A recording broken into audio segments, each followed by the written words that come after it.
안녕하세요. 예배를 드리러 오신 여러분들 환영합니다. 벌써 12월이 되었어요. 제가 올해 대학 들어가고 얼마 안 된 것 같은데 벌써 2학년이 된다니 쉽지 않은데요. 제가 이번에 처음으로 춤부 리더를 맡게 되었어요. 찬양가들은 이제 들어서 아시겠지만 이 첫 번째 곡이 주님의 시선이라는 곡이 제 찬양가 들어올 때 오디션 곡이었어요. 그래서 그때 오디션 찬양 처음 들어올 때 불렀던 찬양을 제가 처음 리더할 때 첫 곡으로 부르고 싶어서 이 곡을 선곡하게 되었고요. 요즘 많이 힘들잖아요. 겨울이기도 춥고 그런데 이 가사들이 되게 좋아요. 들으면 힘이 되고 위로해주는 가사들이 많아서 그래서 찬양 부르실 때 좀 더 마음을 다해서 잘 들어주고 잘 찬양해주셨으면 좋겠습니다. 그러면 주님의 시선 찬양 드시겠어요? 입니다.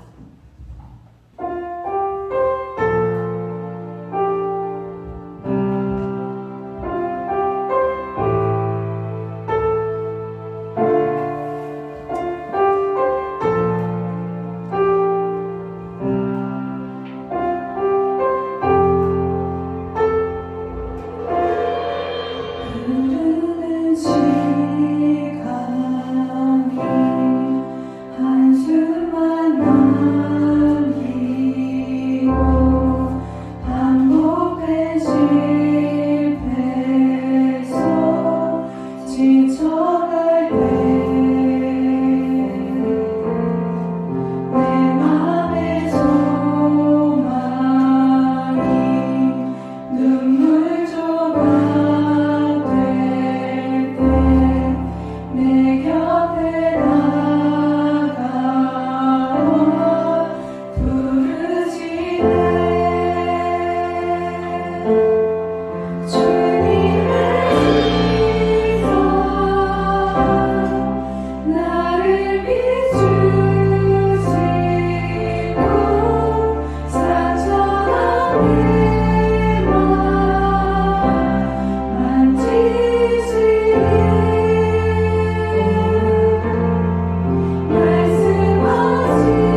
되시고 어둠 속에서 빛이 되시는 분, 그분이 바로 저희가 믿는 하나님을 알고 하나님께 의지해가며 살아가는 저희가 되길 간절히 바랍니다.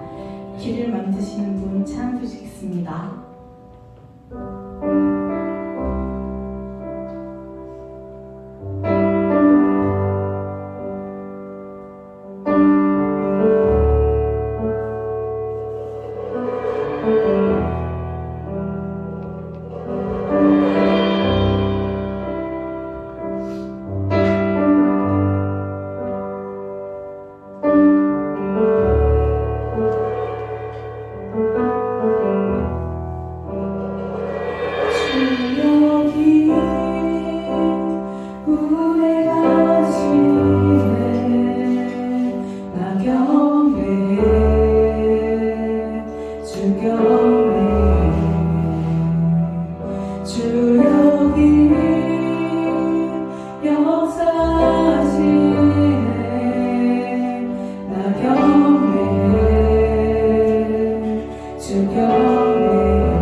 모르는 사람들도 있을 텐데 다음 주에는 반드시 발걸음을 그대로 이끌어 주실 수 있도록 믿습니다. 그리고 또한 이제 온 청년분들도 열심히 이제 목사님 말씀 듣고 깨닫고 그 깨달음으로 한 주를 살아갈 수 있는 저희 베아트리스 청년부가 될 수 있도록 부디 도와주세요. 감사드리며 예수 그리스도의 이름으로 기도드렸습니다. 아멘. 네, 공지사항 말씀드리겠습니다. 지난주와 똑같이 우리 지난주 성탄 찬양 연습 즐거웠지요. 오늘도 예배 마치는 대로 같이 찬양 연습하고 그리고 분반 공부 시작하도록 하겠습니다. 우리 준비해 오신 예물 주님 앞에 드리겠습니다. 아직 준비가 안 된 청년들은 지금 준비하셔서 오셔도 될 것 같아요.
하나님 말씀 보겠습니다. 창세기 37장 12절에서 36절.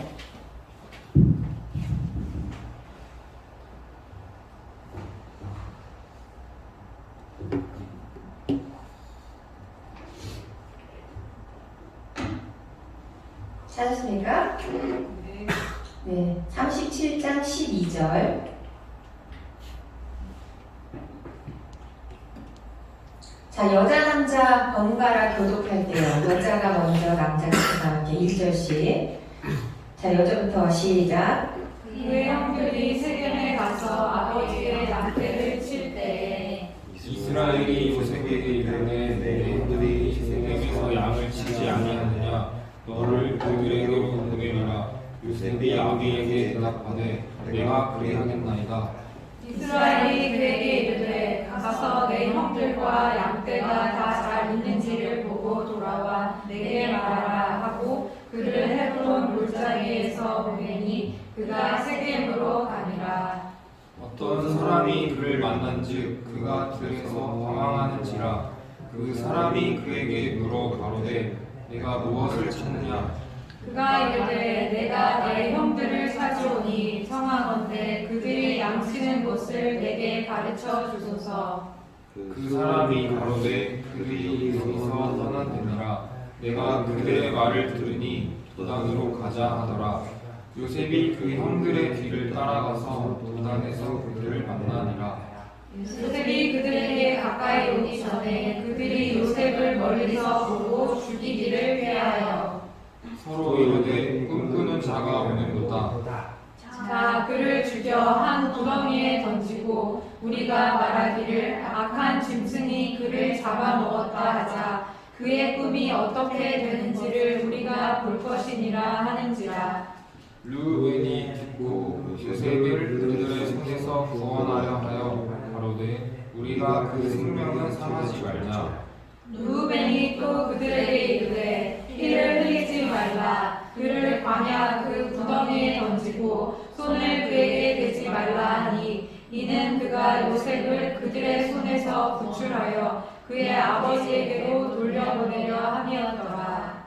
요셉이 형들에게 이르매 그 형들이 요셉에게 그 입은 새 옷을 벗기고 그를 잡아 구덩이에 던지니 그 구덩이는 빈 것이라 그 속에 물이 없었더라. 그들이 앉아 음식을 먹다가 눈을 들어 본즉 한때 이스마엘 족속이 길르앗에서 오는데 그 양떼들의 향품과 유향과 물량을 싣고 애굽으로 내려가는지라. 유다가 자기 형제에게 이르되 우리가 우리 동생을 죽이고 그의 피를 덮어둔들 무엇이 유익할까? 자 그를 이스마엘 사람에게 팔고 우리 손을 그에게 대지 말자. 그는 우리의 동생이요 우리의 물육이니라 하매 형제들이 종종하였더라.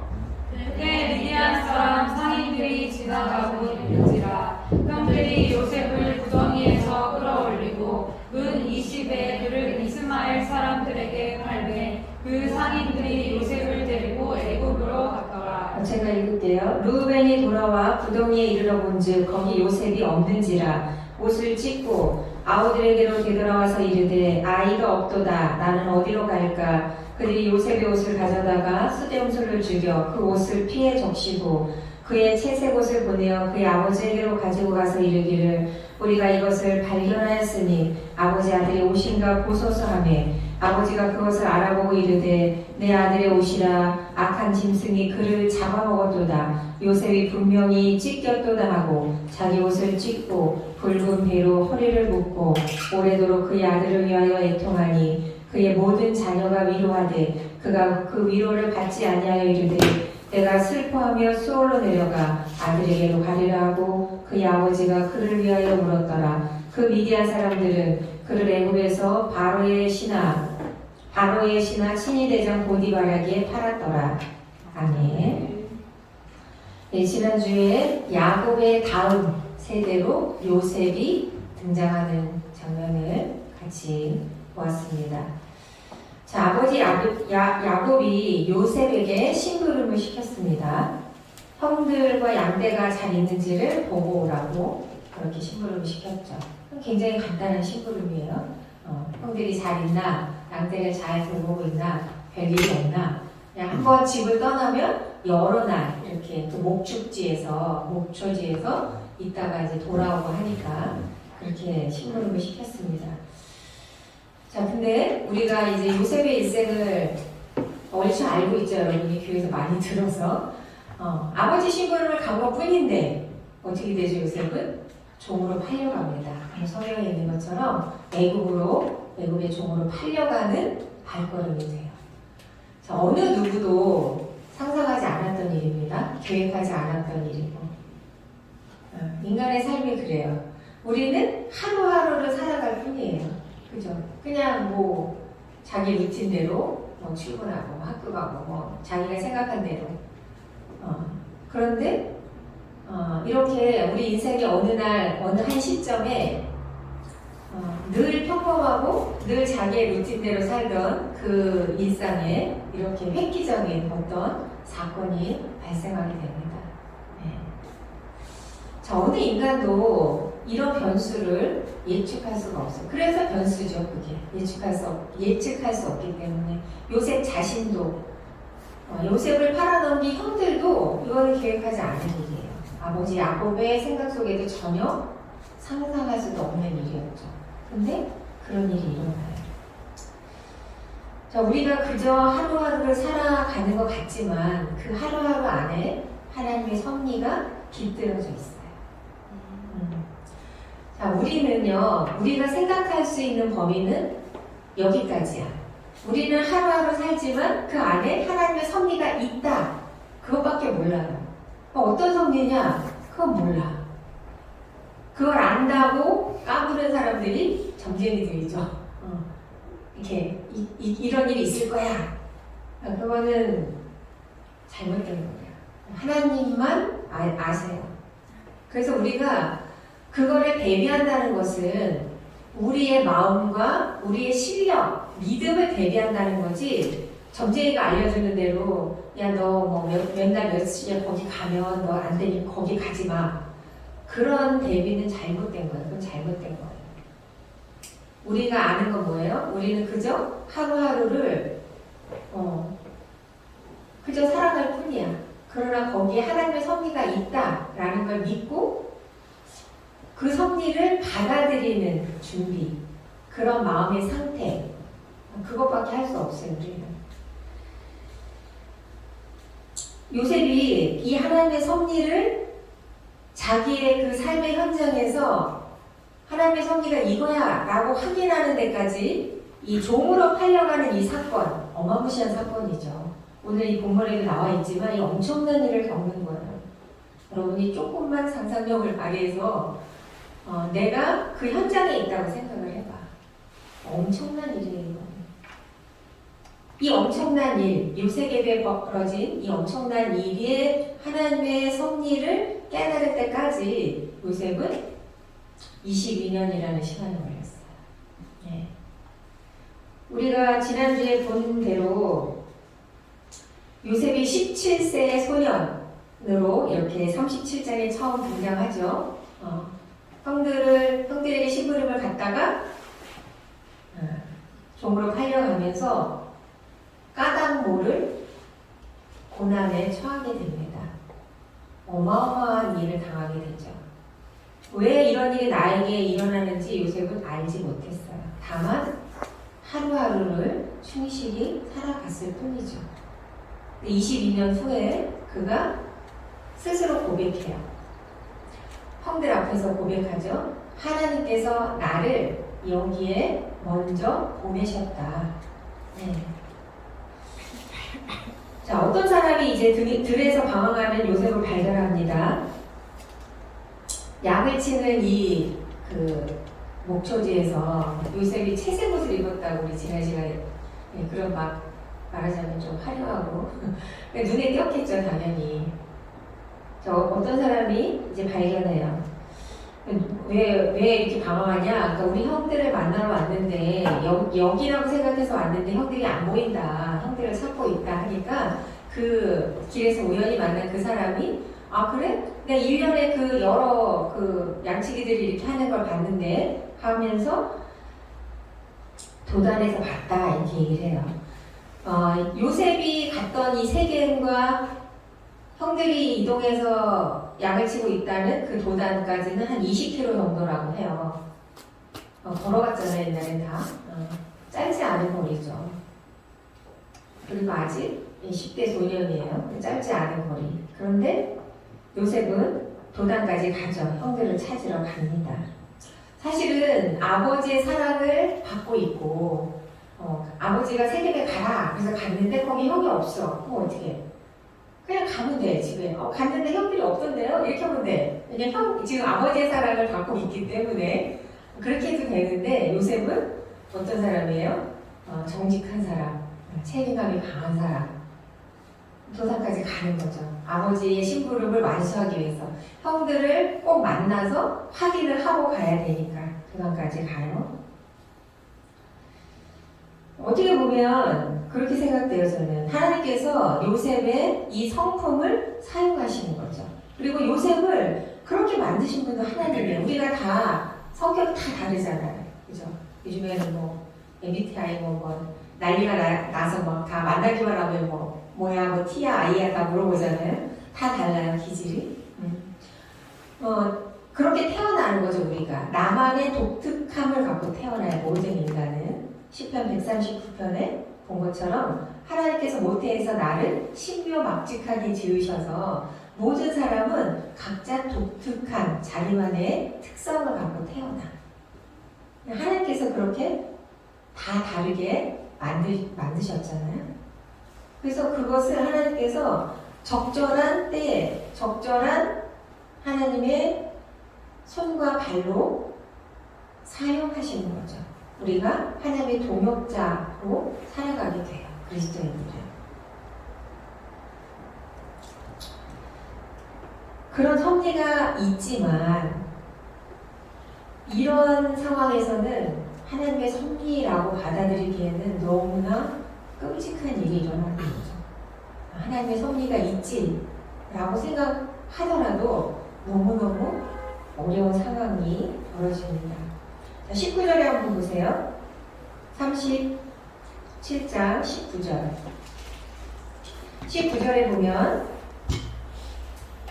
서로 이르되 꿈꾸는 자가 오는도다. 자, 요셉을 보자마자 형들이 하는 얘기야. 요셉을 향해서 뭐라고 말해요?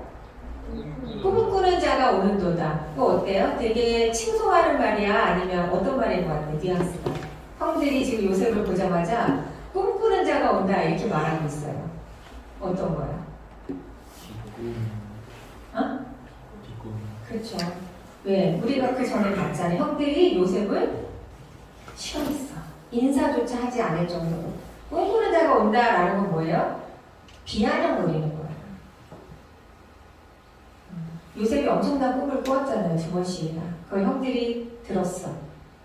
그 들에서 이렇게 양을 치고 있는데 요셉이 와.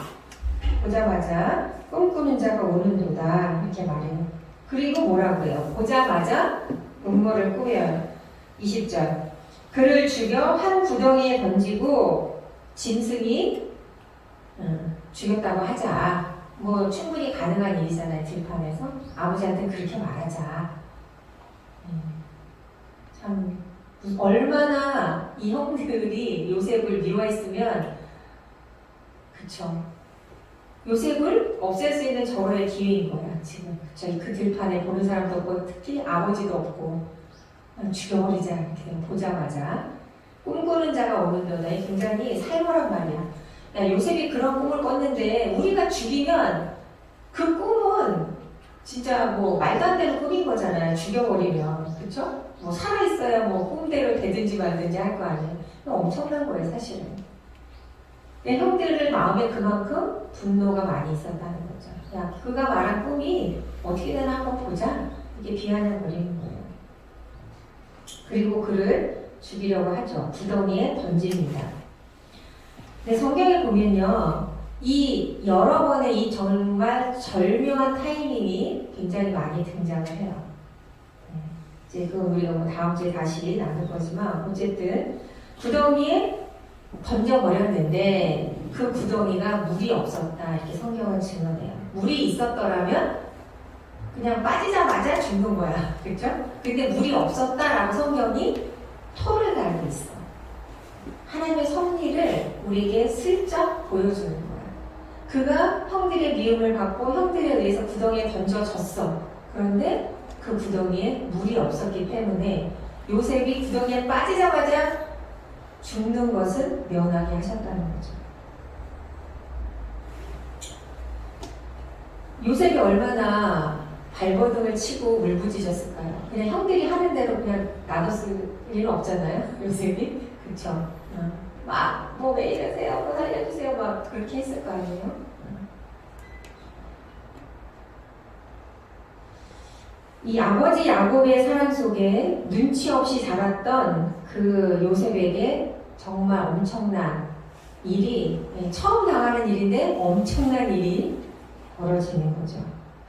제가 이 성경을 읽으면서 가장 충격적으로 봤던 구절이 뭐냐면 25절이에요. 25절 한번 보세요. 25절 24절은 그를 잡아 구덩이에 던졌다. 25절 그들이 앉아 음식을 먹다가 이렇게 나와. 구덩이에 자기 요셉 막내 그 요셉을 던지고 주마라 그리고 던진 다음에 바로 그 곁에 앉아서 음식을 먹는 거예요. 엄청나게 비열한 거죠. 성경의 말로 무정한 거야. 무정한 거. 무정한 게 뭐예요? 인간다움을 잃어버렸다는 거예요. 죽이려고 죽으라고 그 구덩이에, 그러니까 죽인 거나 마찬가지야. 하나님의 섭리 속에 요셉이 목숨을 부지하고 있지만 그 형들의 그 입장에서 보면 죽인 거예요. 이미 요셉을 죽였어. 근데 그렇게 죽이고 그 옆에 앉아서 음식을 먹어. 인간이 인간다움을 잃어버린 것을 성경에서 무정하다고 말해요. 무정하다. 무정하다는 것은 굉장히 위험한 거예요. 비인간적인 거예요. 요즘에 뉴스에 나오는 그런 어떤 범죄자들이 시신을 뭐 어떻게 했다 이런 끔찍한 일들이 많이 나오잖아요. 그런 게 이런 거 똑같은 거죠. 말하자면 양태만 다른 거지 그 속에 악함은 똑같은 거예요. 무정함이에요. 사람이 죽어나가도 심지어 자기가 살인을 저지르고도 그 살인에서 끝나는 게 아니라 더 악으로 치닫잖아요. 악의 속성이 그런 거예요. 그래서 우리가 그리스도인들은 왜 정직하고 정결하기 위해서 애를 써야 되냐면 악은요 계속 그 힘을 키워요. 악이 그 악 자체로 그대로 있는 게 아니야. 힘이 있어요. 악도. 죄도 힘이 있어. 더더더 다른 죄를 끌고 와요. 그렇죠? 그런 거 경험하지 않아? 거짓말이 거짓말을 하고 거짓말이 거짓말을 하고 그런 거잖아요.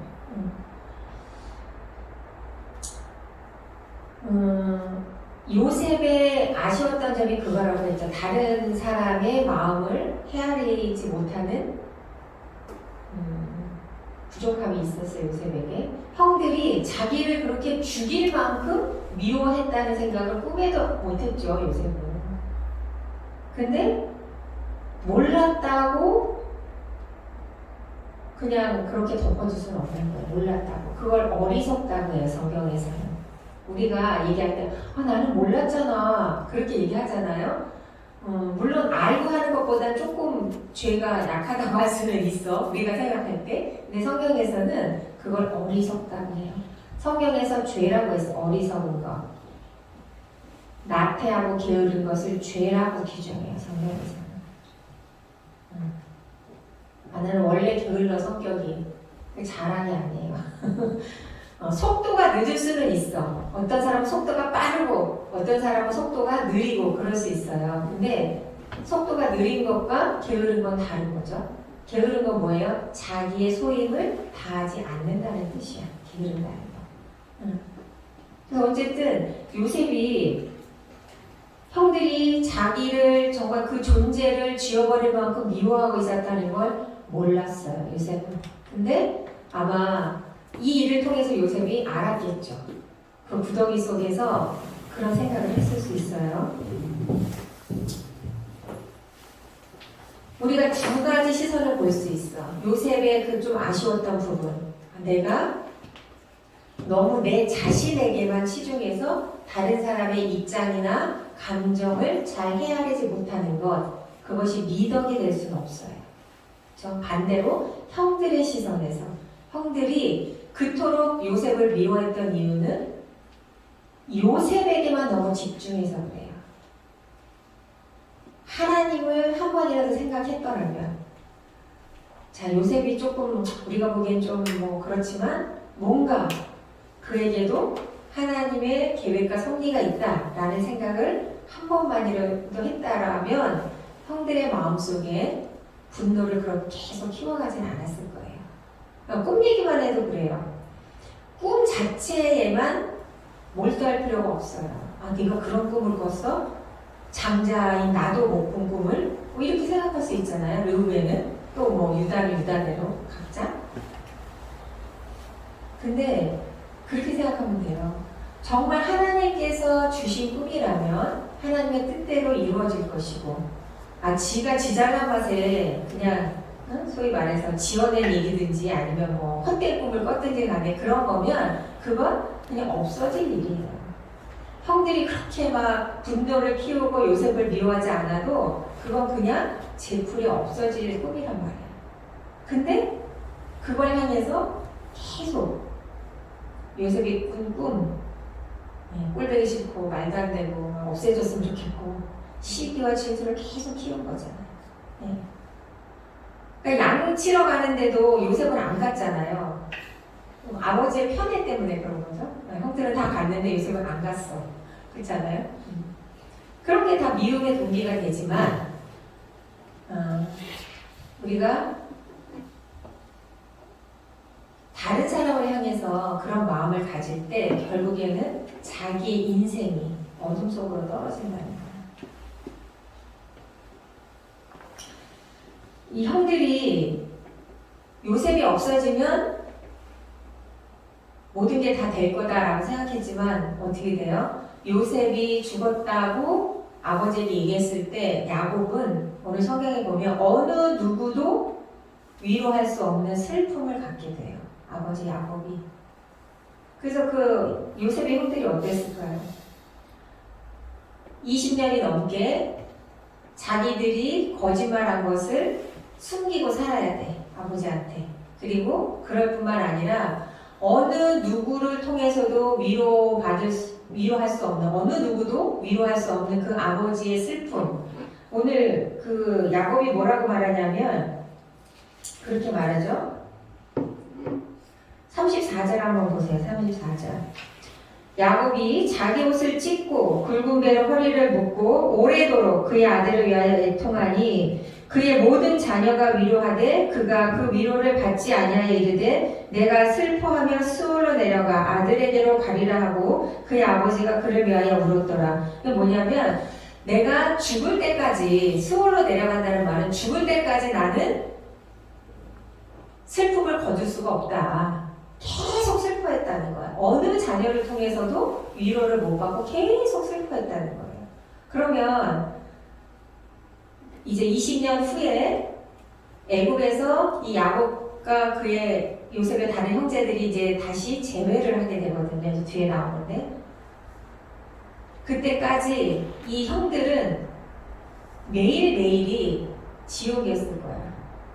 이 아버지 야곱이 매일매일 요셉 때문에 슬퍼해. 그걸 보는 거야. 20년이 넘게 매일매일 슬퍼해.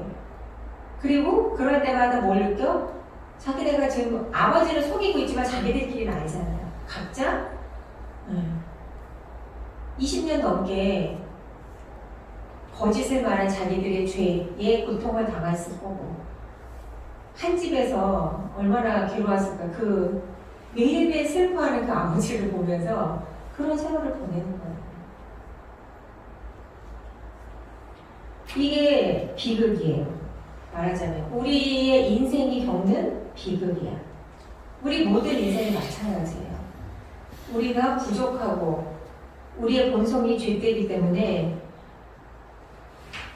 우리가 하나님을 바라보지 않고 어떤 사람, 그 사람이 꼴보기 싫은 거, 부족한 거, 또는 심지어 나 자신의 부족함, 이런 것들에 우리가 시선을 빼앗기는 순간 우리의 삶은 다 지옥이 돼요. 어느 한순간도 행복함을 느끼지 못해. 왜 살아야 되는지를 몰라. 그런 삶이 되는 거예요. 그러나 하나님의 섭리, 하나님의 뜻, 하나님이라는 존재를 우리가 기억하고 생각할 때 우리의 삶은 달라집니다. 얼마든지 달라져요. 점점 더 달라져요. 미워했던 마음이 저절로 없어져.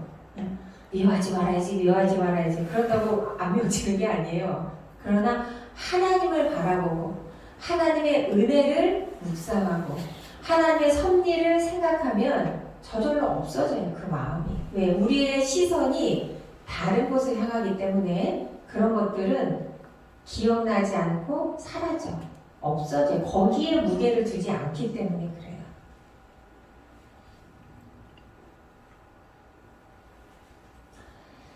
요셉은 성실하고 정직한 사람입니다. 그러나 다른 사람의 마음을 헤아리는 데는 부족했어요. 무딘 사람이었어요. 형들도 열심히 아버지를 도와서 열심히 일하는 아들들이었어요. 그러나 하나님의 섭리를 염두에 두지 않는 그들도 또한 자기중심적인 사람이었어요. 우리는 다 구원받은 하나님의 자녀들이에요. 구원받은 성도예요. 그렇지만 우리 중에 누구도 하나님의 훈련이, 하나님의 다듬는 그 손길이 필요치 않은 인생은 어느 누구도 없어요. 그래서 우리에게 우리가 소위 말하는 고난이라고 하는 시간, 우리가 어둠이라고 표현하는 그 시간이 필요한 거예요. 하나님께서 우리를 훈련시키시는 시간, 우리를 다듬는 시간, 그런 시간이 우리 모두에게 필요하다는 거죠. 그래서 하나님은 하나님의 주권으로 필요에 따라서 우리를 불 가운데 넣으시기도 하고 물 가운데 넣으시기도 해요. 근데 이사야 선지자가 말했죠. 너희가 불 가운데 지날지라도 물 가운데 다닐지라도 해를 당하지 않게 하실 것이다. 하나님의 손이 너희를 붙드실 것이다. 이렇게 기록을 하고 있습니다. 그러니 여러분이 그런 시절, 그런 시간, 그런 환경에 놓여질 때 꼭 기억해야 돼요. 하나님이 나를 미워해서 그러시는 게 아니다. 하나님이 나를 버리셔서 그러시는 게 아니다. 나는 지금 하나님의 사람으로 만들어지고 있는 중이다. 하나님의 훈련 가운데 있다. 하나님이 나를 더 훌륭한 자리로 데려가 가시는 그 기간, 나를 고치시는 시간이다. 이렇게 생각하셔야 돼요. 하나님 나를 버렸어. 날 미워해. 이렇게 생각하는 건 아주 잘못된 생각이다. 그래서 어떤 분이 이렇게 얘기했어요. 고난은 축복이 변장하고 오는 거다. 이런 표현을 했죠. 고난은 축복이 변장하고 오는 거예요. 고난 뒤에 축복이 온다는 뜻이죠. 축복을 감당할 만한 사람으로 우리를 만드시는 하나님의 손길이 반드시 있다는 거죠. 자, 요셉이 이제 애굽에 팔려갑니다. 가족들로부터 잘려나가죠. 혼자가 됩니다. 이제 드디어 하나님께서 본격적으로 그를 하나님의 언약을 이루어갈 야곱의 뒤를 이을 사명을 감당할 그 주인공으로 만들어 가시는 시간 안에 요셉을 넣으시는 거예요. 자, 시편 105편 17절 한번 보세요. 자, 요셉에 관한 놀라운 말씀이 있습니다. 시편 105편 17절.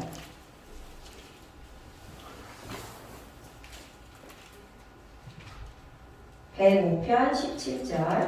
자, 읽어봅시다. 시작. 그가 한 사람을 앞서 보내셨으며 요셉이 종으로 흘렸도다. 아멘. 네. 이스라엘의 구원 역사를 총망라하면서 하나님께서 요셉에 관해서 이렇게 말씀하세요.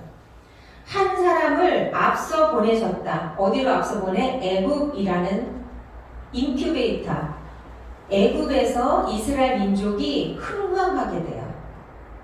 자식이 자식을 낳고 자식이 자식을 낳아서 엄청난 민족으로 형성이 돼요. 애굽의 토양에서. 애굽의 토양에서 그렇게 되거든요. 그래서 하나님께서 그 계획 안에서 요셉을 먼저 보내요. 애굽으로. 그게 17절의 말씀이에요. 한 사람을 앞서 보내셨으며 요셉이 종으로 팔려온 이 사건, 요셉은 그저 고난이라고밖에 이해할 수 없는 이 사건이 하나님의 구원의 역사 안에서는 그를 먼저 보내시는 하나님의 방법이었다. 섭리였다라는 거예요. 우리가 이걸 알고 살면 얼마나 좋을까요? 근데 이 사건 우리 몰라요. 다만 그 대전제, 하나님의 섭리가 내 인생 가운데 있다라는 것만 믿으면 돼요. 기도하겠습니다. 하나님, 오늘 시편 말씀처럼 요셉은 애굽에 먼저 보내진 자가 되었습니다. 그러나 요셉에게는 그 일이 죽는 일이고 괴로운 일이고 영혼의 쇠사슬을 매는 것과 같은 어려운 시간들이었습니다. 하나님의 섭리를 아는 것은 우리에게 너무도 어려운 일일 수 있습니다. 그러나 분명한 것은 그저 시작되는 하루가 아니라 이 하루하루 속에 하나님의 섭리가 있다는 것입니다. 그것을 믿는 저희들 되게 하시고 그것을 더 아는 저희들 되게 하여 주시옵소서. 하나님 앞에 예배함을 감사하며 예물을 드렸습니다. 하나님 기억하시고 하나님 앞에 아름다운 것으로 드려지는 우리 청년들의 삶이 되게 축복하여 주시옵소서. 예수님의 이름으로 기도드립니다. 아멘. 하늘에 계신 우리 아버지여 이름이 거룩히 여김을 받으시오며 나라에 임하옵시며 뜻이 하늘에서 이루어진 것 같이 땅에서도 이루어지이다. 오늘날 우리에게 일용할 양식을 주옵시고 우리가 우리에게 죄 지은 자를 사하여 준 것 같이 우리의 죄를 사하여 주옵시고 우리를 시험에 들게 하지 마옵시고 다만 악에서 구하옵소서. 나라와 권세와 영광이 아버지께 영원히 있사옵나이다. 아멘. 네, 마쳤고요. 우리 다음 주에는 예배 마치고 연습을 본당에서 해볼게요. 본당에 설 수 있는 시간이 별로 없어서 다음 주는 예배 마치고 이 성탄 찬양 연습을 본당에서 하도록 하겠습니다.